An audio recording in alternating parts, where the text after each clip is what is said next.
The Odyssey, by Homer, Book 2. Now when the child of morning, rosy-fingered dawn, appeared, Telemachus rose and dressed himself. He bound his sandals onto his comely feet, girded his sword about his shoulder, and left his room looking like an immortal god. He at once sent the criers round to call the people in assembly, so they called them, and the people gathered thereon. Then, when they were got together, he went to the place of assembly, spear in hand, not alone, for his 2 hounds went with him. Minerva endowed him with a presence of such divine comeliness that all marvelled at him as he went by, and when he took his place in his father's seat, even the oldest counsellors made way for him. Eurycleia, a man bent double with age, and of infinite experience, was the first to speak. His son Antiphus had gone with Ulysses to Ilios, land of noble steeds, but the savage Cyclops had killed him when they were all shut up in the cave, and had cooked his last dinner for him. He had 3 sons left, of whom 2 still worked on their father's land, while the third, Eurynomus, was one of the suitors. Nevertheless their father could not get over the loss of Antiphus, and was still weeping for him when he began his speech.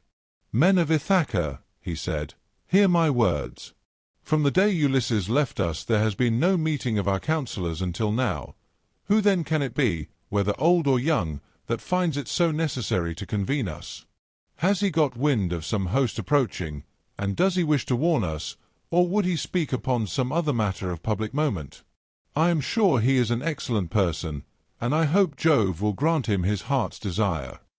Telemachus took this speech as of good omen and rose at once, for he was bursting with what he had to say. He stood in the middle of the assembly, and the good herald Pisanor brought him his staff. Then, turning to Eurycleia, "Sir," said he, "it is I, as you will shortly learn, who have convened you, for it is I who am the most aggrieved. I have not got wind of any host approaching about which I would warn you, nor is there any matter of public moment on which I would speak. My grievance is purely personal, and turns on 2 great misfortunes which have fallen upon my house. The first of these is the loss of my excellent father, who was chief among all you here present, and was like a father to every one of you.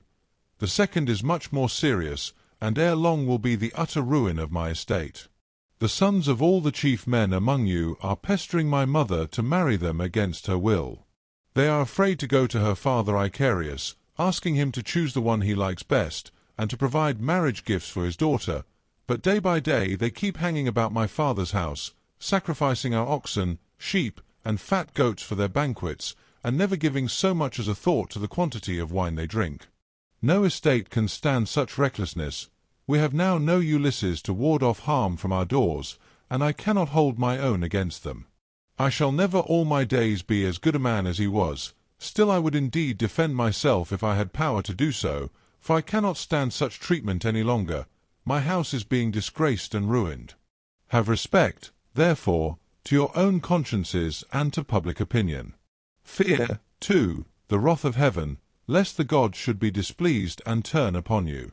I pray you by Jove and the Miss, who is the beginning and the end of counsels, do not hold back, my friends, and leave me single-handed, unless it be that my brave father Ulysses did some wrong to the Achaeans which you would now avenge on me by aiding and abetting these suitors. Moreover, if I am to be eaten out of house and home at all, I had rather you did the eating yourselves, for I could then take action against you to some purpose, and serve you with notices from house to house till I got paid in full, whereas now I have no remedy." With this Telemachus dashed his staff to the ground and burst into tears. Every one was very sorry for him, but they all sat still, and no one ventured to make him an angry answer, save only Antinous, who spoke thus: "Telemachus, insolent braggart that you are, how dare you try to throw the blame upon us suitors? It is your mother's fault, not ours, for she is a very artful woman. This 3 years past, and close on 4, she had been driving us out of our minds, by encouraging each one of us, and sending him messages without meaning one word of what she says. And then there was that other trick she played us. She set up a great tambour frame in her room, and began to work on an enormous piece of fine needlework. 'Sweethearts,' said she, 'Ulysses is indeed dead. Still do not press me to marry again immediately. Wait, for I would not have skill in needlework perish unrecorded, till I have completed a pall for the hero Laertes, to be in readiness against the time when death shall take him. He is very rich, and the women of the place will talk if he is laid out without a pall." This was what she said, and we assented, whereon we could see her working on her great web all day long, but at night she would unpick the stitches again by torchlight. She fooled us in this way for 3 years, and we never found her out, but as time wore on and she was now in her 4th year, one of her maids who knew what she was doing told us, and we caught her in the act of undoing her work, so she had to finish it whether she would or no. The suitors, therefore, make you this answer, that both you and the Achaeans may understand: send your mother away, and bid her marry the man of her own and of her father's choice. For I do not know what will happen if she goes on plaguing us much longer with the airs she gives herself on the score of the accomplishments Minerva has taught her, and because she is so clever. We never yet heard of such a woman. We know all about Tyro, Alcmena, Mycene, and the famous women of old, but they were nothing to your mother, any one of them. It was not fair of her to treat us in that way, and as long as she continues in the mind with which heaven has now endowed her, so long shall we go on eating up your estate, and I do not see why she should change, for she gets all the honor and glory, and it is you who pay for it, not she. Understand, then, that we will not go back to our lands, neither here nor elsewhere, till she has made her choice and married some one or other of us." Telemachus answered, "Antinous, how can I drive the mother who bore me from my father's house? My father is abroad, and we do not know whether he is alive or dead. It will be hard on me if I have to pay Icarius the large sum which I must give him if I insist on sending his daughter back to him. Not only will he deal rigorously with me, but heaven will also punish me. For my mother, when she leaves the house, will call on the Erinyes to avenge her. Besides, it would not be a creditable thing to do, and I will have nothing to say to it. If you choose to take offense at this, leave the house and feast elsewhere at one another's houses at your own cost, turn and turn about. If, on the other hand, you elect to persist in sponging upon one man, heaven help me, but Jove shall reckon with you in full, and when you fall in my father's house there shall be no man to avenge you." As he spoke, Jove sent 2 eagles from the top of the mountain, and they flew on and on with the wind, sailing side by side in their own lordly flight. When they were right over the middle of the assembly, they wheeled and circled about, beating the air with their wings and glaring death into the eyes of them that were below. Then, fighting fiercely and tearing at one another, they flew off towards the right over the town. The people wondered as they saw them, and asked each other what all this might be, whereon Halitherses, who was the best prophet and reader of omens among them, spoke to them plainly and in all honesty, saying, "Hear me, men of Ithaca, and I speak more particularly to the suitors, for I see mischief brewing for them. Ulysses is not going to be away much longer. Indeed, he is close at hand to deal out death and destruction, not on them alone, but on many another of us who live in Ithaca. Let us then be wise in time, and put a stop to this wickedness before he comes. Let the suitors do so of their own accord. It will be better for them, for I am not prophesying without due knowledge. Everything has happened to Ulysses as I foretold when the Argives set out for Troy, and he with them. I said that after going through much hardship and losing all his men he should come home again in the 20th year, and that no one would know him, and now all this is coming true." Eurymachus, son of Polybus, then said, "Go home, old man, and prophesy to your own children, or it may be worse for them. I can read these omens myself much better than you can.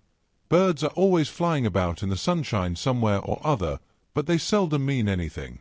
Ulysses has died in a far country, and it is a pity you are not dead along with him, instead of prating here about omens and adding fuel to the anger of Telemachus, which is fierce enough as it is. I suppose you think he will give you something for your family, but I tell you, and it shall surely be, when an old man like you, who should know better, talks a young one over till he becomes troublesome, in the first place his young friend will only fare so much the worse.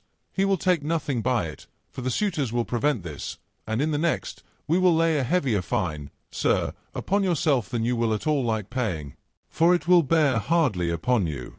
As for Telemachus, I warn him in the presence of you all to send his mother back to her father, who will find her a husband and provide her with all the marriage gifts so dear a daughter may expect. Till then we shall go on harassing him with our suit, for we fear no man, and care neither for him, with all his fine speeches, nor for any fortune-telling of yours. You may preach as much as you please, but we shall only hate you the more. We shall go back and continue to eat up Telemachus's estate without paying him, till such time as his mother leaves off tormenting us by keeping us day after day on the tiptoe of expectation, each vying with the other in his suit for a prize of such rare perfection. Besides, we cannot go after the other women whom we should marry in due course, but for the way in which she treats us." Then Telemachus said, "Eurymachus, and you other suitors, I shall say no more, and entreat you no further, for the gods and the people of Ithaca now know my story. Give me, then, a ship and a crew of 20 men to take me hither and thither, and I will go to Sparta and to Pylos in quest of my father who has so long been missing. Someone may tell me something, or, and people often hear things in this way, some heaven-sent message may direct me. If I can hear of him as alive, and on his way home, I will put up with the waste you suitors will make for yet another 12 months. If on the other hand I hear of his death, I will return at once, celebrate his funeral rites with all due pomp, build a barrow to his memory, and make my mother marry again." With these words he sat down, and Mentor, 20, who had been a friend of Ulysses, and had been left in charge of everything with full authority over the servants, rose to speak. He, then, plainly and in all honesty addressed them thus: "Hear me, men of Ithaca, I hope that you may never have a kind and well-disposed ruler any more, nor one who will govern you equitably. I hope that all your chiefs henceforward may be cruel and unjust, for there is not one of you but has forgotten Ulysses, who ruled you as though he were your father. I am not half so angry with the suitors, for if they choose to do violence in the naughtiness of their hearts, and wager their heads that Ulysses will not return, they can take the high hand and eat up his estate. But as for you others, I am shocked at the way in which you all sit still without even trying to stop such scandalous goings-on, which you could do if you chose, for you are many and they are few." Leocritus, son of Athena, answered him, saying, "Mentor, what folly is all this, that you should set the people to stay us? It is a hard thing for one man to fight with many about his victuals. Even though Ulysses himself were to set upon us while we are feasting in his house, and do his best to oust us, his wife, who wants him back so very badly, would have small cause for rejoicing, and his blood would be upon his own head if he fought against such great odds. There is no sense in what you have been saying.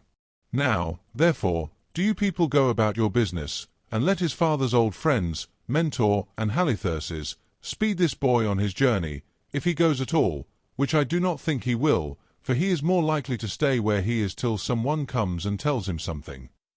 On this he broke up the assembly, and every man went back to his own abode, while the suitors returned to the house of Ulysses.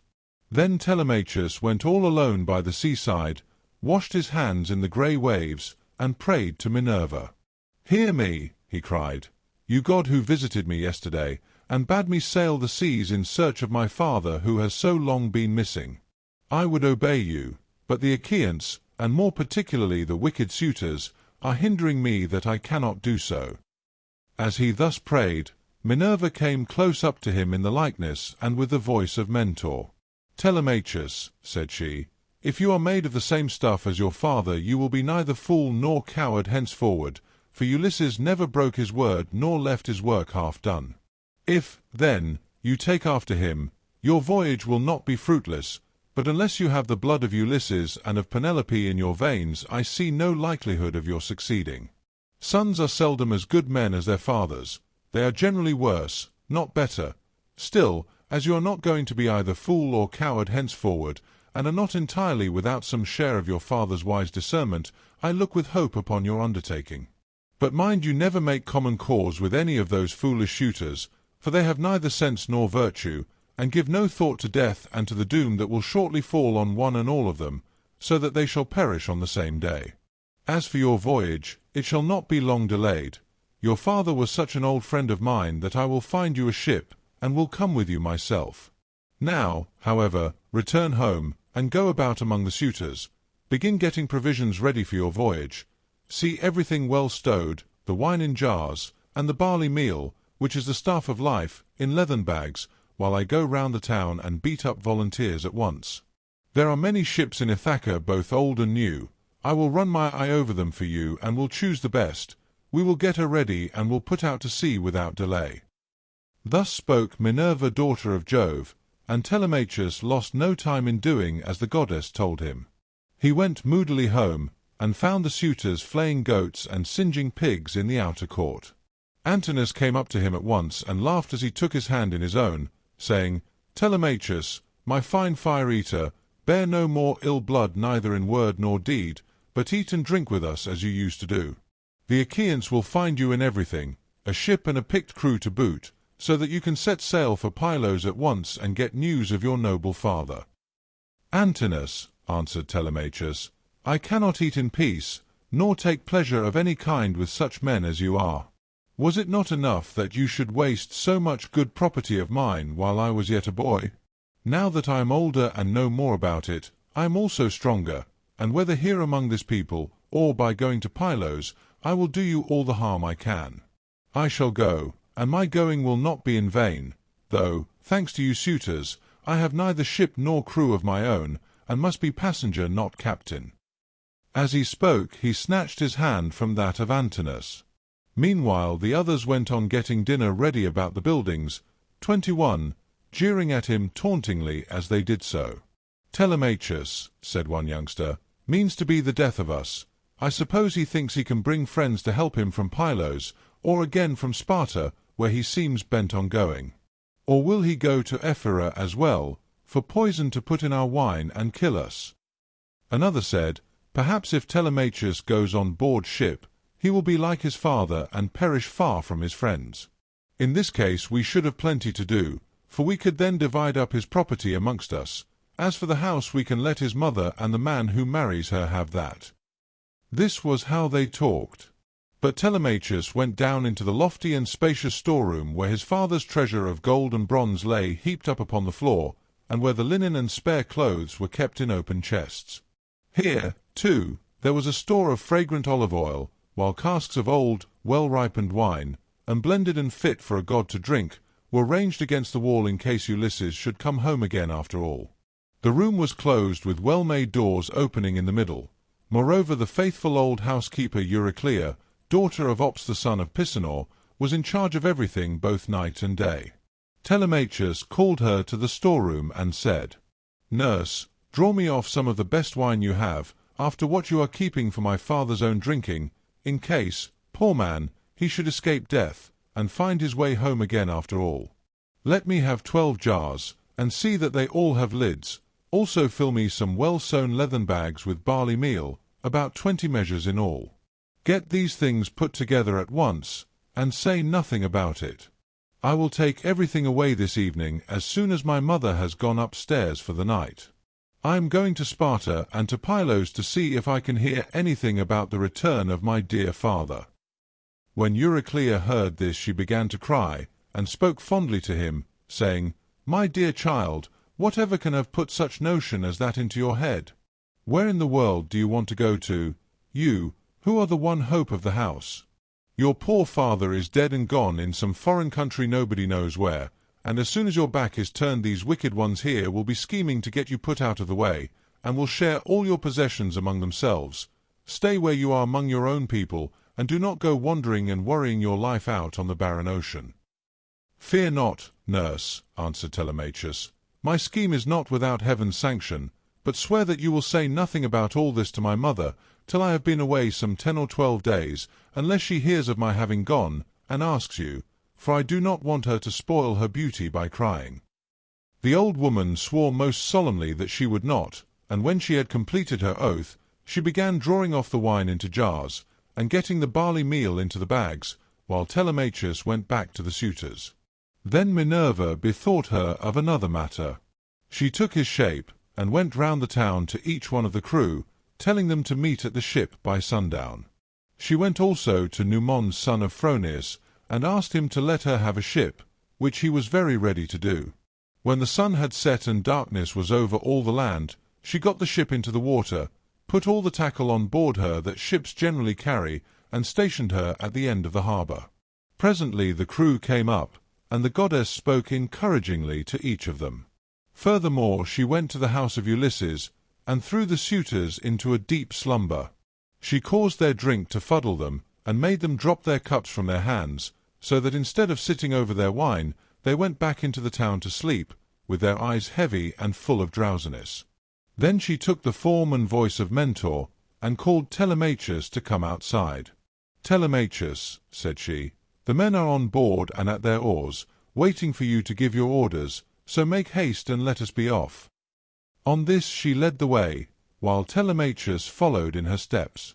When they got to the ship, they found the crew waiting by the waterside, and Telemachus said, "Now, my men, help me to get the stores on board. They are all put together in the cloister, and my mother does not know anything about it, nor any of the maid-servants except one." With these words he led the way, and the others followed after. When they had brought the things as he told them, Telemachus went on board, Minerva going before him and taking her seat in the stern of the vessel, while Telemachus sat beside her. Then the men loosed the hawsers and took their places on the benches. Minerva sent them a fair wind from the west, that whistled over the deep blue waves, whereon Telemachus told them to catch hold of the ropes and hoist sail, and they did as he told them.